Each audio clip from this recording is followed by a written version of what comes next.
કેશોદ પંથકમાંથી ઉલટી ગંગા જેવો કિસ્સો પ્રકાશમાં આવ્યો છે।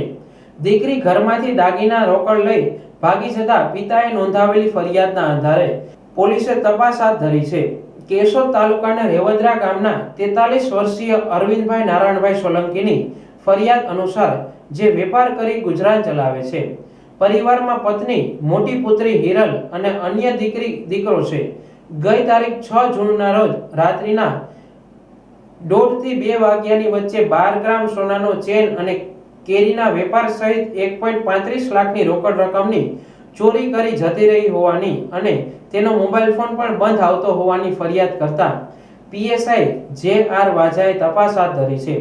દીકરી પોતાના જ ઘરમાંથી રોકડ અને સોનાના ચેનની ચોરી કરીને ભાગી જવાની ઘટનાથી રેવદરા ગામમાં ચકચાર મચી ગઈ છે। હું અરવિંદ સોલંકી, ગામ મારું રેવદરા, કેશોદ તાલુકો। મારા ઘરની અંદર ચોરી થઈ ગયેલી હતી, બરાબર। મારી છોકરી ચોરી કરીને વહી ગઈ હતી। એ દરમિયાન ફરિયાદ આજથી 15-17 દિવસ પહેલાં મારે લખાવેલી હતી। ત્યારબાદ છોકરી મારા ઘરની અંદરથી 1,35,000 રૂપિયા રોકડા અને 1 સોનાનું ચેન લઈ અને ચોરી કરીને ભાગી ગઈ હતી। આજ રોજ ફરિયાદ મારી પોલીસે સંભાળેલી છે। એ બદલ હું આભાર માનું પોલીસ સ્ટેશનનો, બરાબર।